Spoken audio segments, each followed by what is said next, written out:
వచ్చింది కాబట్టి ఇలా కేవలం తప్పించుకోవడానికి కేవలం ప్రజలను ఇక మాతో కాదు తప్పించుకోవడానికి మార్గాలు వెతుకుతూ దొంగతనం చేసినాక దొంగ పారిపోయేటప్పుడు ఎట్లయితే మార్గాలు వెతుకుతాడో ఆ పద్ధతుల్లో రేవంత్ రెడ్డి గారు ఇవాళ మాట్లాడుతున్నట్టుగా ఆయన ఫ్రస్ట్రేషన్ చూస్తుంటే కనబడతా ఉన్నది. ఎన్ని మాటలు చెప్పిండండి మన రాష్ట్ర ప్రభుత్వ ఉద్యోగులకి, ఎన్ని హామీలు ఇచ్చిండు. అసలు ఉద్యోగుల గురించి, ఉద్యోగుల త్యాగాల గురించి, ఉద్యోగులు తెలంగాణ కోసం చేసిన పని గురించి రేవంత్ రెడ్డికి కనీసం విసుమంతన తెలుసా? అసలు ఆనాడు కేసీఆర్ గారు నిరాహార దీక్షకు పోయిందే ఉద్యోగ గర్జన సభ నుంచి. ఉద్యోగుల విషయంలో ఆనాడు ఒకసారి ఫ్రీ జోన్ హైదరాబాద్ అనే ఒక తీర్పు వస్తే దాన్ని ఖచ్చితంగా తిరస్కరిస్తున్నది తెలంగాణ సమాజం అని చెప్పి తెలంగాణ ఎన్జిఓల త్యాగాన్ని గుర్తు చేస్తూ తెలంగాణ ఎన్జిఓ అనే సంఘాన్ని ఉమ్మడి ఆంధ్రప్రదేశ్లో కూడా అత్యద్భుతంగా నడిపిన ఉద్యోగ సంఘాల నాయకులకు మా స్వామి గౌడ్ గారు ఇక్కడే ఉన్నారు, మా శ్రీనివాస్ గౌడ్ గారు ఇక్కడే ఉన్నారు, పెద్దలు దేవిప్రసాద్ గారు ఉన్నారు, పాతూరు సుధాకర్ రెడ్డి గారు ఉన్నారు, ఇంకా ఉపాధ్యాయుల నుంచి వచ్చిన మా సోదరుడు రసమయ్య బాలకృష్ణ గారు ఉన్నారు. ఇట్లా ఎంతోమంది ఆనాడు ఉద్యమంలో కదం దొక్కితే వారి త్యాగ స్ఫూర్తితో అల్టిమేట్గా తెలంగాణ వచ్చింది. కాబట్టే కేసీఆర్ గారు దేశంలో ఎక్కడ లేనట్టు కేంద్ర ప్రభుత్వ ఉద్యోగుల కంటే ఎక్కువ ఉండాలి మన తెలంగాణ ఉద్యోగుల జీతాలని చెప్పి 73% ఫిట్మెంట్ ఇచ్చిండు. ఒక స్పెషల్ ఇంక్రిమెంట్ ఇచ్చిండు, తెలంగాణ ఇంక్రిమెంట్. ఎందుకు? ఒకటే కారణం, ఉద్యోగులు వేరు మేము వేరు కాదు, ఉద్యోగులే ఉద్యమకారులై కదం దొక్కిండ్రు, ఉద్యోగులే అత్యద్భుతంగా ఆనాడు పెన్ డౌన్ చేసిన సకల జనుల సమ్మెలో తమ ఉద్యోగాలు పోతాయనే ఇబ్బంది కూడా లేకుండా, ఆలోచన కూడా లేకుండా తెలంగాణ కోసం కొట్లాడిన ఆ సోదరుల్ని ఇవాళ అవమానించడం అంటే, వాళ్లకు మిగతా రాష్ట్రంలోని ప్రజలకు చిచ్చుపెట్టే ప్రయత్నం చేయడం అంటే, ఇది ఒక ఉద్యమ ద్రోహి అయిన రేవంత్ రెడ్డి మాత్రమే చేయగలుగుతాడు తప్ప ఇంకోటి చేయలేడు. ఎందుకంటే ఆయనకు అవగాహన లేదు. ఉద్యమంలో ఆనాడు భుజం భుజం కలిసి మాతో నడిచిన ఉద్యోగులను మేము కడుపులో పెట్టుకొని చూసుకున్నాం. ఎందుకంటే వాళ్ళది మాకు పేగు బంధం.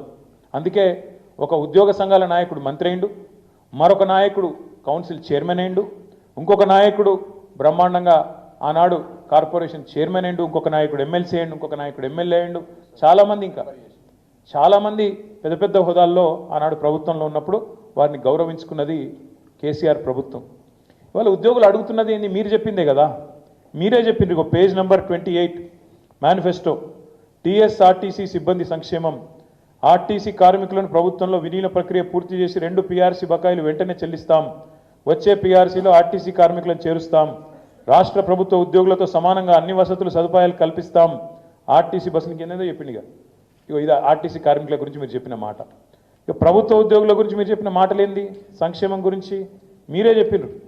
రాష్ట్ర ప్రభుత్వ ఉద్యోగులందరికీ పెండింగ్లో ఉన్న 3 డిఏలు తక్షణమే చెల్లిస్తాం, రాష్ట్ర వ్యాప్తంగా ఉన్న ఉద్యోగ ఉపాధ్యాయులకు 1వ తారీఖున వేతనాలు అందే విధంగా చర్య తీసుకుంటాం, సప్లిమెంటరీ బిల్లులు 15 రోజులు చెల్లిస్తాం, సిపిఎస్ విధానాన్ని రద్దు చేసి ఓపీఎస్ తెస్తాం, పెన్షనర్లకు ఉద్యోగులకు ఇచ్చే డిఏలను సకాలంలో ప్రకటించి బకాయిలను వెంటనే ఇస్తాం, 317 రద్దు చేస్తాం, కాంగ్రెస్ ప్రభుత్వం ఏర్పాటైన వెంటనే కొత్త పీఆర్సీ ప్రకటించి 6 నెలలలోపు సిఫార్సులు అమలు చేస్తాం, కాంట్రిబ్యూషన్తో పాటు అన్ని రకాల జబ్బులు అని చెప్పి ఇంకేందేందో రకరకాల మాయమాటలు వారి కోసం చెప్పిండ్రు. ఏం అడుగుతుండ్రు ఇవాళ ఉద్యోగులు? మీరు చెప్పిందే అడుగుతుండ్రు కదా. గొంతమ్మ కోరికలు ఏమైనా కోరినరా? పీఆర్సీ వేస్తామన్నారు, ఏది అని అడుగుతున్నారు, డిఏలు ఏవి అని అడుగుతున్నారు. కానీ ఇవాళ మీరు మాట్లాడే మాట ప్రజల ముందు ఉద్యోగులను విలన్లుగా చిత్రీకరించే ఒక చిల్లర కుట్ర ఏదైతే స్వయంగా ముఖ్యమంత్రి గారు చేస్తున్నారో వారిని వాళ్ళ తెలంగాణ ఉద్యోగుల తరఫున మేము అడుగుతున్నాం. భారత రాష్ట్ర సమితిగా అందాల పోటీలకు 250 కోట్లు ఉన్నాయి, కానీ పెన్షన్ రిటైర్ అయిన వాళ్ళకు మీకు పెన్షన్ ఇస్తుంది కానీ రిటైర్ అయిన వాళ్ళకు రిటైర్మెంట్ బెనిఫిట్స్ ఇస్తుంది కానీ పైసలు లేవా? ఇదేనా నీ ప్రభుత్వం? ఇదేనా నీ ప్రాధాన్యత? నన్ను కోసుకొని తింటారా అంటుండు ముఖ్యమంత్రి. నన్ను కోసుకొని వండుకొని తింటారా? ఇది ఒక ముఖ్యమంత్రి ప్రభుత్వ ఉద్యోగులను ఉద్దేశించి మాట్లాడిన మాట. అయ్యా ముఖ్యమంత్రి గారు, నిన్ను కోసుక తినే అంత పిచ్చోడెవడు లేడు. నువ్వే నీ తలమాసిన విధానాలతో రాష్ట్రాన్ని కాల్చుక తింటున్నావు, రాష్ట్రాన్ని సంవత్సరంన్నర రాచి రంపాన పెడుతున్నావు నువ్వు. ఇది వాస్తవం. ఇలా ప్రజలు, రాష్ట్ర ప్రజలకు మౌలికమైన ప్రశ్న అడుగుతున్నారు. కేసీఆర్ ఉన్నప్పుడు కరెంట్ ఎందుకు మంచిగా ఉండే, ఇప్పుడు మంచిగా ఎందుకు లేదు? కేసీఆర్ ఉన్నప్పుడు మంచినీళ్ళు ఎందుకు మంచిగా వస్తుండే, ఇప్పుడు ఎందుకు వస్తలేవు? ఎండాకాలం రాగానే మళ్ళీ ఆగం ఎందుకు అవుతుంది? మళ్ళీ బిందెలు పట్టుకొని రోడ్డు మీదకి ఎందుకు పోవాలి? కేసీఆర్ ఉన్నప్పుడు రైతు బంధు పడుతుండే, ఇప్పుడు ఎందుకు పడతలేదు? కేసీఆర్ ఉన్నప్పుడు టైంకు పెన్షన్లు వస్తుండే, ఇప్పుడు 2 నెలలు ఎందుకు ఎగ్గొడుతుండు? కేసీఆర్ ఉన్నప్పుడు చెప్పిన ప్రతి పని చేస్తుండే, ఇప్పుడు ఎందుకు చేయలేకపోతున్నాడు? కేసీఆర్ ఉన్నప్పుడు రాష్ట్రం రయ్యమని పురోగమనంలో ముంగటికి పోయింది, ఇప్పుడు ఎందుకు తిరోగమనంలోకి పోతుంది, ఎందుకు వెనకకు పోతుంది అని అడుగుతున్నారు. సమాధానం ఉందా నీ కాడ? ఎందుకు అంటే నీకు చేతనైతలేదు, నీ కాంగ్రెస్ పార్టీకి చేతనైతలేదు. కేసీఆర్ ఉన్నప్పుడు బీఆర్ఎస్ పాలనలో రాష్ట్రం దేశానికి రోల్ మోడల్ అవుతుంది, ఎట్లా కాంగ్రెస్ పాలనలో దివాలా ఎందుకు తీస్తున్నది? కారణం ఒకటే, ఇది నాయకత్వ లోపం.